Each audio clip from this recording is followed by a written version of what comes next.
इस सीरीज को आगे बढ़ाते हुए जहां पर हम प्रीवियस ईयर क्वेश्चंस को कवर कर रहे हैं, ये 52वां भाग होगा और यहाँ पर जो भी क्वेश्चन आपको दिखेगा ये आपके आगामी किसी भी परीक्षा के लिए बेहद महत्वपूर्ण होगा। अगर आप चाहते हैं इस वीडियो का पीडीएफ या फिर स्टडी मटेरियल तो आपको ये वाला ऐप डाउनलोड करना है।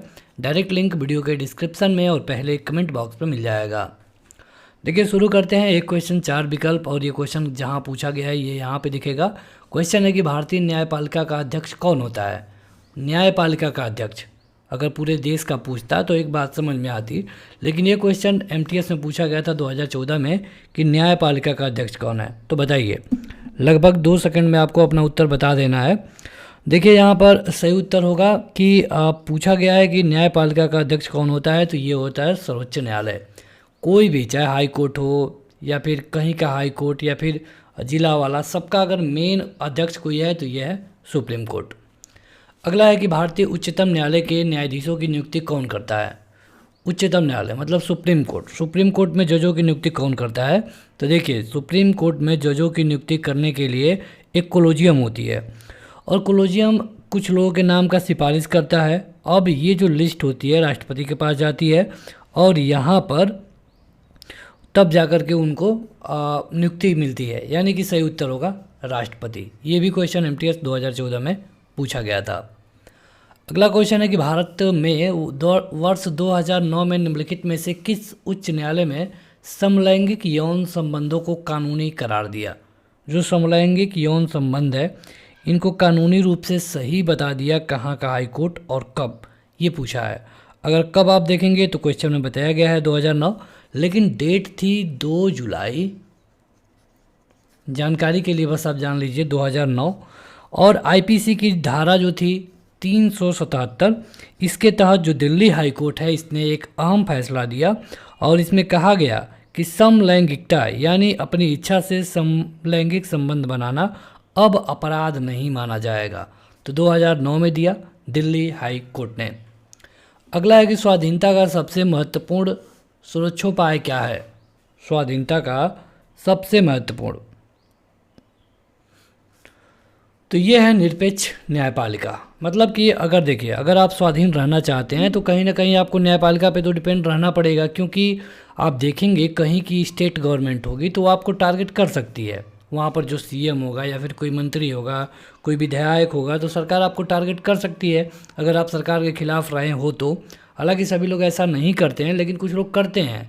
तो वहाँ पर आपको क्या मतलब आप क्या करते हैं, आप सीधे कोर्ट में जाते हैं और कोर्ट है निरपेक्ष। जब वो निरपेक्ष है तो अगर आप सही रहेंगे तो आपको इसका फ़ायदा ज़रूर मिलेगा।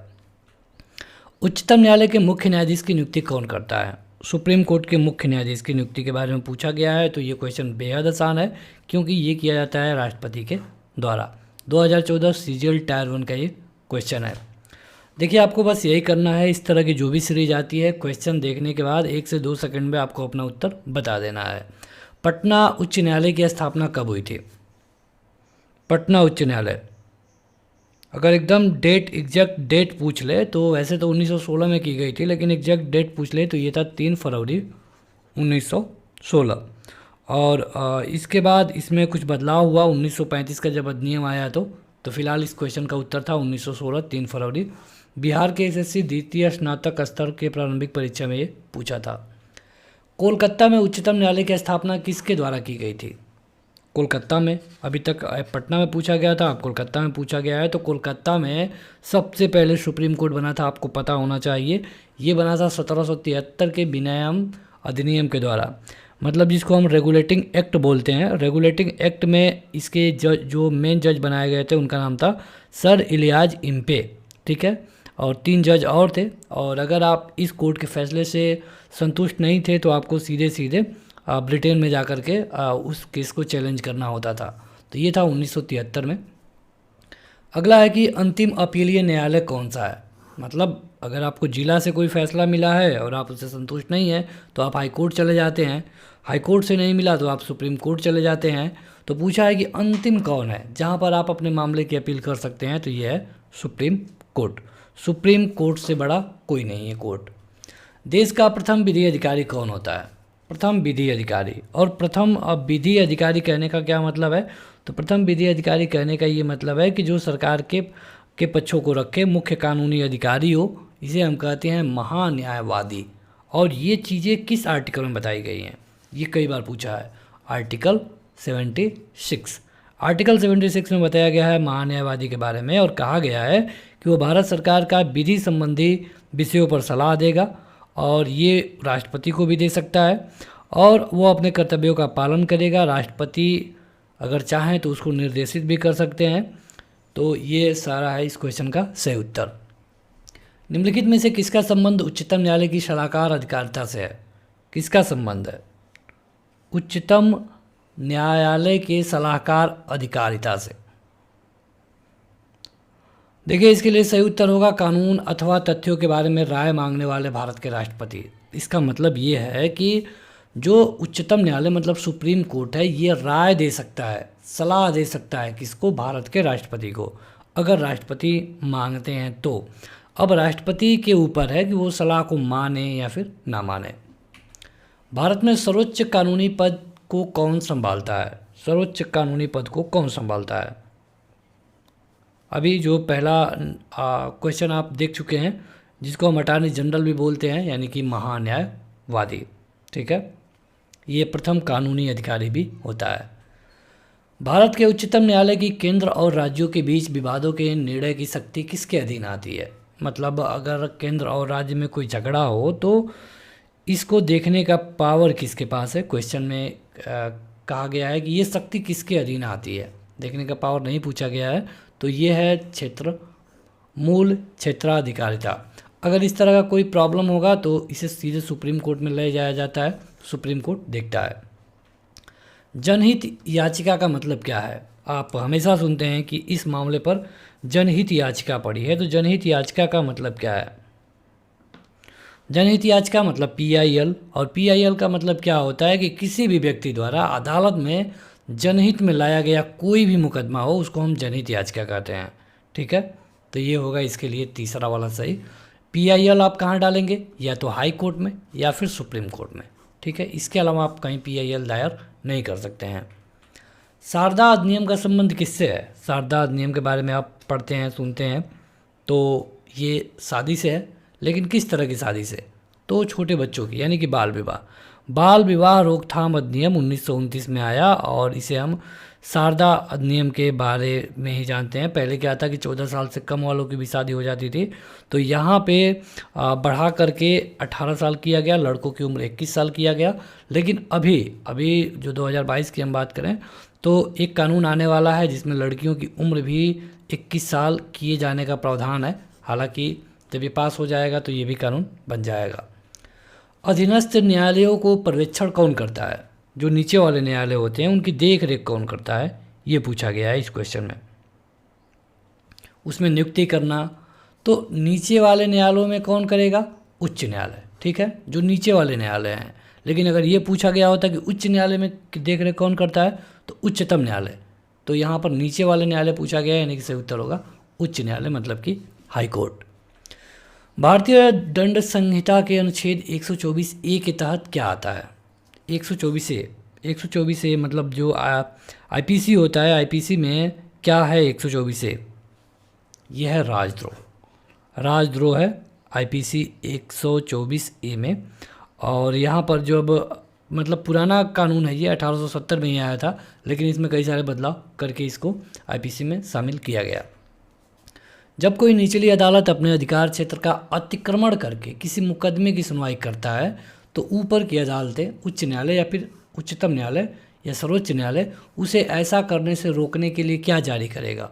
जैसे देखिए, होता क्या है कि कोई भी, जैसे कि जो हाई कोर्ट है, या फिर हाई कोर्ट नहीं, कोई जिला डिस्ट्रिक्ट कोर्ट है। ठीक है, अब डिस्ट्रिक्ट कोर्ट को कहा गया है कि इस तरह के मामले जिसमें इतने सारे लोगों का ये मर्डर हुआ हो या फिर कोई बड़ा मामला हो, तो ये आप नहीं सुन सकते हैं, ये सीधे हाई कोर्ट का मामला है। लेकिन पहले जब कानून बनेगा, मतलब इस पर केस होगी, तो ये जाहिर सी बात है कि ये जो डिस्ट्रिक्ट होगा उसी में जाएगा। जब ज़्यादा बड़ा मामला आता है तो इसको सीधे भेजा जाता है हाई कोर्ट में या फिर सुप्रीम कोर्ट में। अगर कोई डिस्ट्रिक्ट कोर्ट उस पर भी सुनवाई करके कोई फैसला जारी कर देता है, तो उसके लिए जो हाई कोर्ट है या फिर सुप्रीम कोर्ट है, ये एक तरह का आदेश जारी करते हैं और इसको हम कहते हैं प्रतिषेध लेख। ठीक है, इसमें क्या कहा जाता है कि जो आप मामला सुना रहे हैं या फिर सुन रहे हैं वो आपके हाथ में नहीं है, आप उसे ऊपर भेजिए।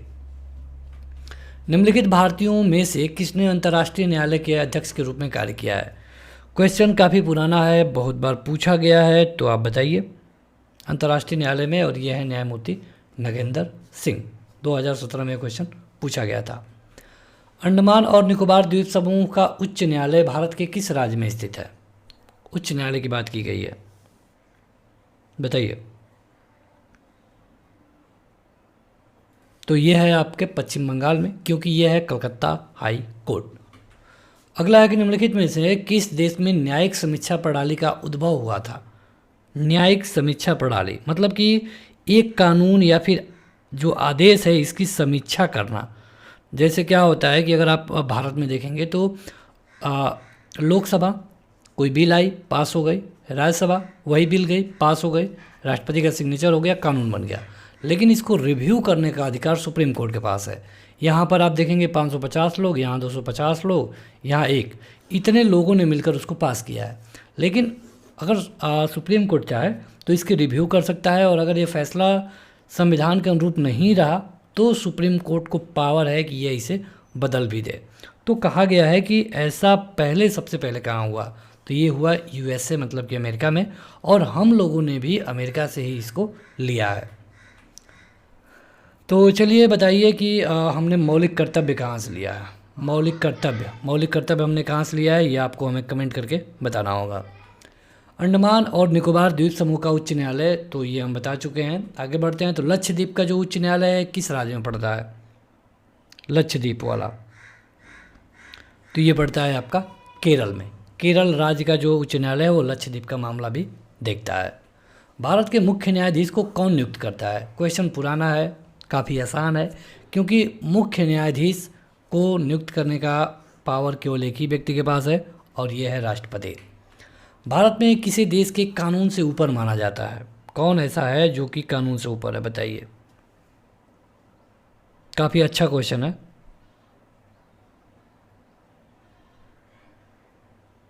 तो कानून से ऊपर है कोई नहीं, ठीक है, कानून से ऊपर कोई नहीं है, क्योंकि भारत में जो सबसे ऊपर है यह है संविधान, यानी कि कानून। अब इससे ऊपर कुछ भी नहीं है, क्योंकि जो राष्ट्रपति होते हैं इनको भी संविधान का पालन करना पड़ता है। प्रधानमंत्री को भी करना पड़ेगा, कोई धनी व्यक्ति हो उसको भी करना पड़ेगा, जो मुख्य न्यायाधीश हैं, राज्यपाल हैं, सबको करना पड़ेगा। लेकिन इसमें से अगर आप देखेंगे तो कोई विकल्प सही नहीं है। भारत के बाकी राज्यों के न्यायालयों को मान्य होते हैं, मतलब कि किसका फैसला होगा तो जो हाई कोर्ट होंगे, कोई भी हाई कोर्ट होगा उसको मानना ही होगा। तो ऐसा होता है किसके? सुप्रीम कोर्ट के मामले। जब सुप्रीम कोर्ट कोई भी आदेश जारी करता है तो ऑटोमेटिक सारे हाई कोर्टों में वो आदेश माना जाता है। तो बस यहाँ पर 25 क्वेश्चन आए हैं, आप हमें कमेंट करके बताइए कि आपने लगभग कितना सही किया। वीडियो को लाइक करिए और इस ऐप को डाउनलोड करके आप इसकी PDF पा सकते हैं। तो आज के इस वीडियो में इतना ही, थैंक यू।